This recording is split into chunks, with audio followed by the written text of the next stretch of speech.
Hello, and welcome to Friendship, Wellness, and Wisdom with your hosts, Heather and Rachel.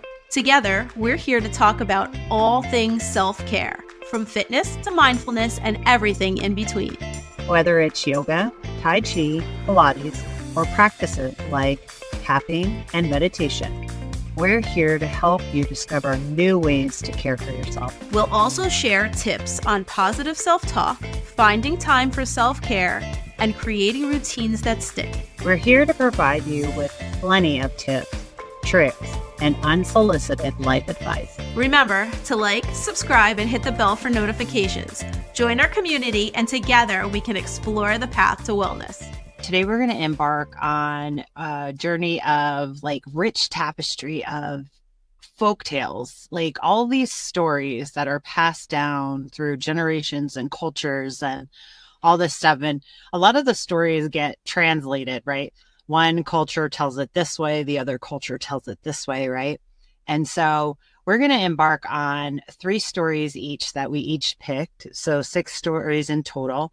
And we're going to talk about the morals of these stories and what we learn from these great enriched stories that are passed down through generations. And so we're going to start off with just getting into telling the story. And then after each story, we're going to give you the moral. And then we would like you to drop in the comments if you think there's a different moral to the story, or if you've heard a story like this in a different way, maybe from a different culture, or maybe your grandparents told you something differently, or the moral intertwines with another story that you're familiar with. All right, so let's get cozy. You're going to grab your favorite mug of tea and join us to delve deep into these age-old tales, discovering the hidden gems of wisdom nestled within their pages. Nice. So we are going to start off with a story called The Two Monks. So this is an ancient Asian story. So 2 monks are walking along on their travels. And as they're walking along, they come across a woman that cannot cross a river. The river is high and the water is rapid. And she asks the monks for help. And the young monk says, "We can't help you." And the older monk just scoops her up and walks her across the river. He puts her down on the other side of the river, and then they continue on their journey. The young monk is appalled. And through hours of silence, the young monk can no longer sustain his silence. And he says to the older monk, "How could you ruin our vows of not touching a woman by carrying that woman across the river?" And the older monk says, "I let her down hours ago. You are still carrying her." I love that one. It's just oh. Yes. And so how many times do we carry things with us that we really need to let go? So the moral of the story is holding on to anger, resentment, or judgment can weigh us down and much more than a physical burden. Letting go and moving forward with a clear mind and a clear heart is often the wisest path. Absolutely. So I know we've all had things, right, where we get so wrapped up in what happened and in the stories that we tell ourselves, right? Yes. So we talk about self-talk and how that affects what we think. So we'll be running stories in our heads that, in some way someone hurt us or we hurt them, or wow, I really shouldn't have done that. That was so embarrassing. And we carry it around for so long. And then you end up talking to that other person or seeing that group of people later. And it's you've been so worried about this embarrassing thing that you said or did or whatever. And no one else even remembers that it happens, or they thought it was funny. They made light of it and it's been done for them for ages. And now you're putting yourself through agony and worry. And everyone else is okay, whatever. So Yes. I know you and I talk about this all the time. We're like, oh, I'm sorry. I'm sorry. And it's like, what do you have to be sorry about? It was nothing. yeah, no, like done. It took me 5 minutes and Yeah. next. It's done. So Yeah. awesome. It's so funny, like a lot of these stories too. I mean, you hear like they're all meant for teaching, like so our fairy tales a lot of times come from here. A lot of the stories in like ancient texts, like the Bible, like they Hmm. pass these stories down to give you a different perspective on things and to kind of like, change your view, like to teach a moral, to teach a lesson. Hmm. And there's something like really deep within. The best part of these two, I think, is while they have most of them have a specific lesson that they want to teach, there's a lot of different things that you could take away from them and within our unique perspectives on them. Right. Right. It kind of changes from person to person, like really what you take away from the story and how you apply it within your own life and your own patterns. Right. So I picked a story called Two Little Mice, and this is a story that we were discussing, like we've heard told in different ways using like different animals or different Yes. situations Yep. to bring it about. So I was looking through articles to find stories like to help me gather. And the one that I found, again, it's the Two Little Mice, and the moral is about perseverance. And they bring up the movie Catch Me If You Can, which is basically, now it's been years since I've seen this movie. And I think the beginning is like Christopher Walken is playing the character, like as an older version. And I think it's Leonardo DiCaprio who plays like the younger character, like all these other people. Like he pretends Right. to be a doctor. He takes on all these different personas, and he's being pursued by the FBI throughout the movie. So he tells a story. In the beginning, he's receives a high honor at the local Rotary Club, and he tells the story at the beginning of his speech. And it's two little mice fell into a bucket of cream. The first mouse quickly gave up and he drowned. He just was like, all right, there's no way out of here. And he just gives up. The second mouse wouldn't quit. He struggled so hard that eventually he churned the cream into butter and crawled out.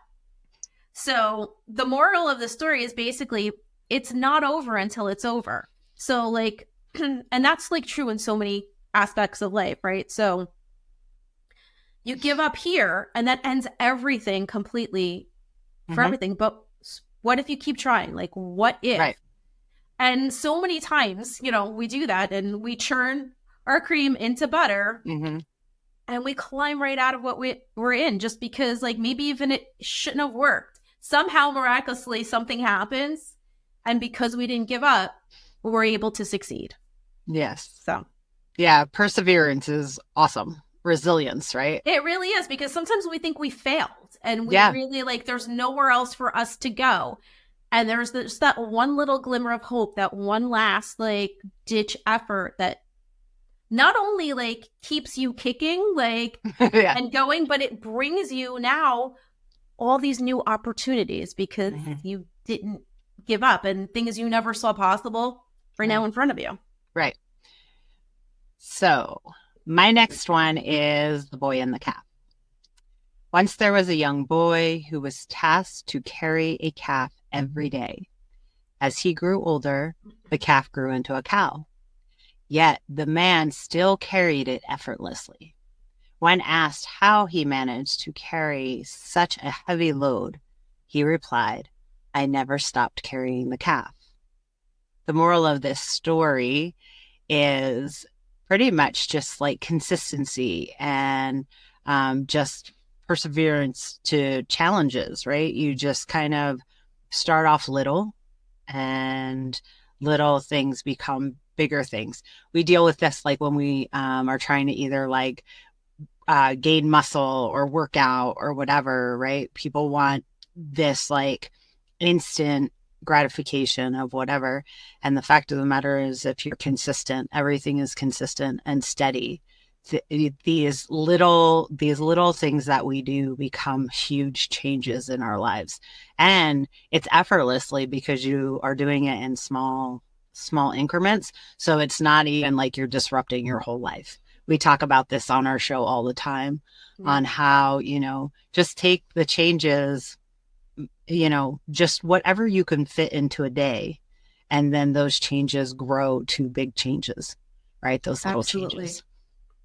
You just have to be willing, really, I guess with this one, like it's kind of like, patience and persistence, because, you start small, but like you're growing in strength, you're growing in stamina, like you're growing in endurance. And it's pretty amazing, like what you can do over time. Right. With those small little steps. Yes. So now this one's a little bit longer, and it's called St. George in Retirement. And it's about obsession, and it's a variation of the legend of St. George and the Dragon.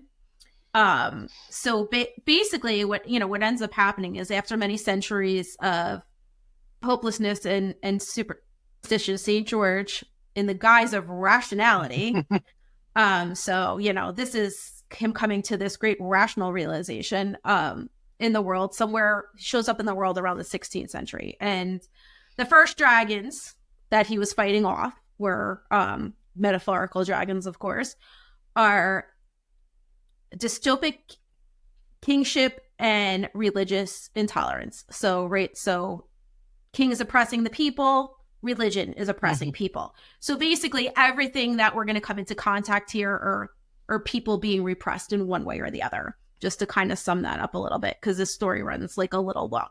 So after he slays his dragons, he starts to like rest and retire, but then notices like all these new ways to keep people down, right? All these other ways people are being repressed in the world. And he just keeps fighting one battle after another, after another, after another, trying to literally put out all the injustice in the world by himself. Like one guy, one sword, fighting every battle. And no matter how tired he gets, like it's never ending. So, then he starts fighting smaller and smaller dragons and trying to like take it down little by little to like eradicate all the oppression in the world. And basically the moral of the story is not knowing when to quit can really drive you crazy, because when you keep looking for something, when you keep looking for another battle to fight, when you keep looking for, you're always going to find what you're looking for, right? So it's never going to end. Every time you look for the smallest bit of something somewhere, you're going to find it, and then your battle's never going to end. And it can really be maddening when you just don't know when to stop. So this story, I've heard this story in different ways, several different ways. And the reality is, the thing that I took out of the version that I have heard was that he was only willing to do it himself. Like he wouldn't allow others to help him either. Yes. And so that's the other piece of it too. Like not only if you're fighting the battles alone, the battles are endless, right?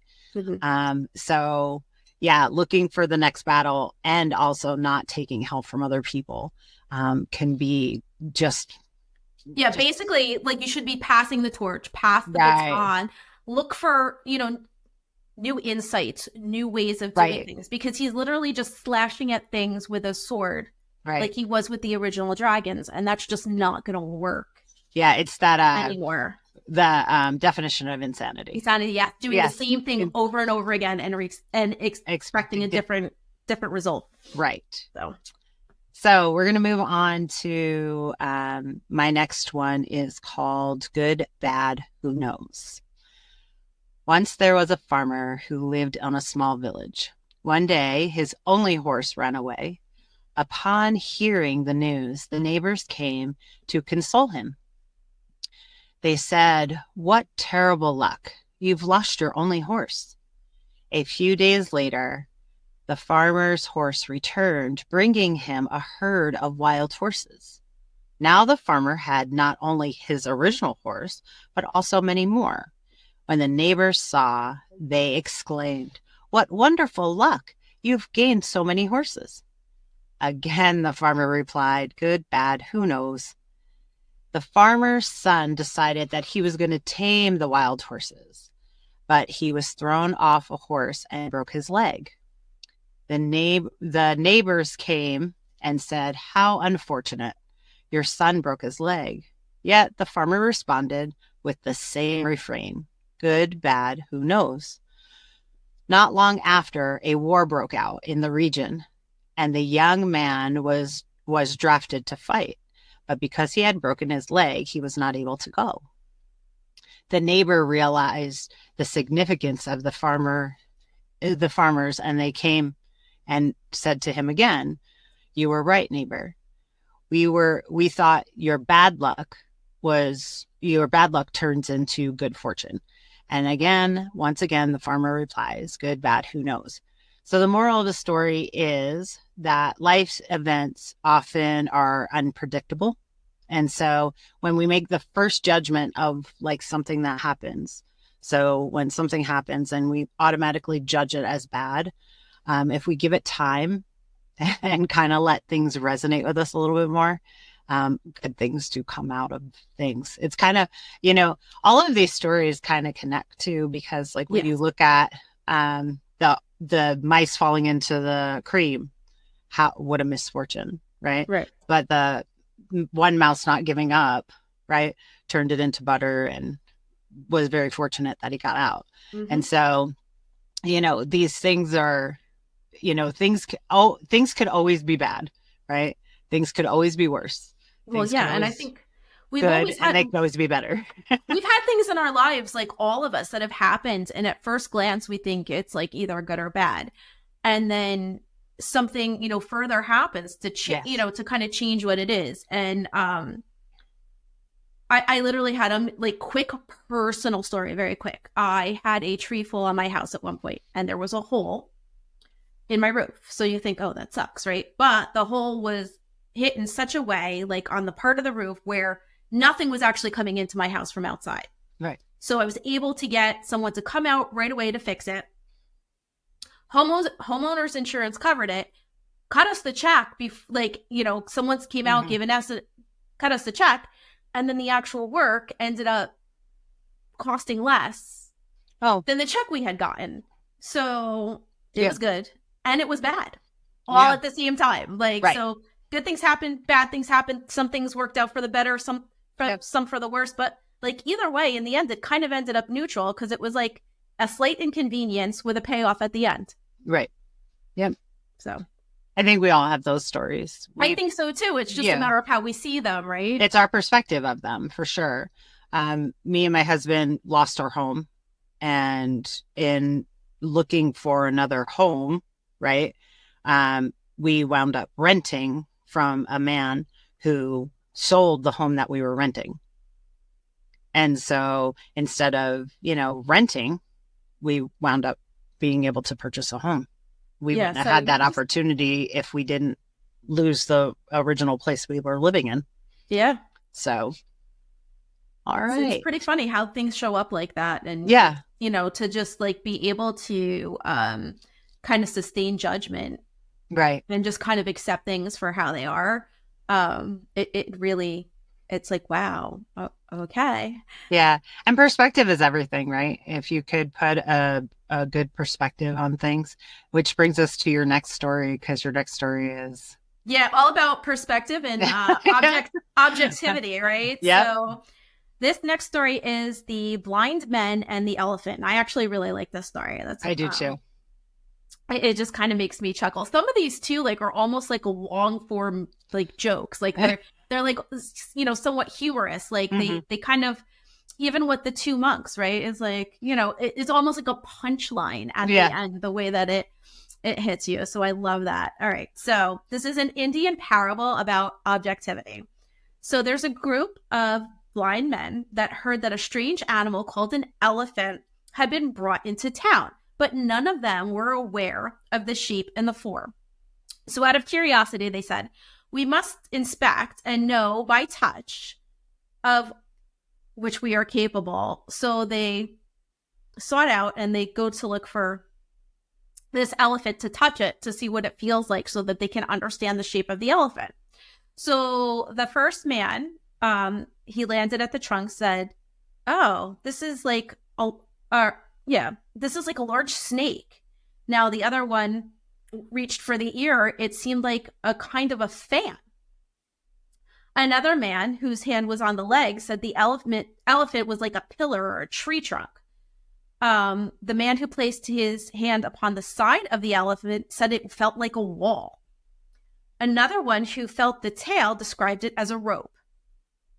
The last felt the tusk and felt like it was smooth, like a spear or a dagger. So they all found different aspects of this one animal and described it in completely different ways. So really, like, the same experience to different people is almost like a completely different experience. They all went, they all saw this one animal, and they all saw or felt different aspects of this one creature and described it completely differently. So it's like, my view of something, the same exact thing will be completely different. Right. Than yours might be. And that's, it's pretty interesting, like how we see the world as we are, right, and not as it is. Yes. It's kind of cool because you and somebody else could go through the same exact thing and use a trauma, right? But you both can react to the trauma differently. Mm-hmm. Right. And so we, even though we are experiencing sometimes the same exact things, we're not taking out the same lesson. No, right? Absolutely. We're not taking out the same perspective. And that's what's beautiful about like all these stories and technically the world, because we are, even though we are the same as in, structure, blood, bones, whatever, we are so different on how our mind perceives things. We talk about how we grew up helps us navigate through life, the life lessons that we get, puts new tools in our tool bag to deal with things. So yeah, so these stories are like that, which is beautiful. So as we close our episode today, we reflect on the power of storytelling throughout history. From ancient fables to modern parables, stories have always served as a mirror of reflection in life's truth and guides us towards growth and understanding. Very true. Very true. So like, I love these stories. Like, and I get very fascinated with like all the different stories that come from different cultures. And it's really funny how similar all of these lessons are. Like, they come from, all across the globe, from cultures that are vastly different, but like the life lessons and the morals and what we take and what people are seeing in the world, right? That at that time seemed so far apart and so different. It's a lot different now. Everything's closer with technology, but things that you think are so different and so vast, like they're the same life lessons. They're the same stories. They're the same things about, learning about yourself, other people in your environment. And it's just amazing. Yeah. To see the subtle differences and the large similarities between all of these stories, which is that's the part I find fascinating about all this. It's like the details, the small details are what is different, but the bigger picture that it shows is so similar. Right. And so common which are great life lessons, right? Yeah, it's like those golden rules, the golden rules of life. And so when you look at the different cultures that tell the stories, like I said in the beginning, if you have any of these stories that are like resonate with you and you're like, oh, I know the two mice as this story, or I know the boy that carried the cap as this story, we would love to hear it. So drop it in the comments. All right. Yeah. So thanks again for joining us, and we'll be back again next week. So make sure to pop back in and give us a listen. And like I said, please share what you're thinking with us. Let us know what you like, what you don't like, and anything you may like to hear in the future. But for now, we will say goodbye, and until next time. Bye. Thanks for listening to Friendship, Wellness, and Wisdom. Don't forget to subscribe or follow us wherever you get your podcasts. And follow us on social media for more updates. See you next time.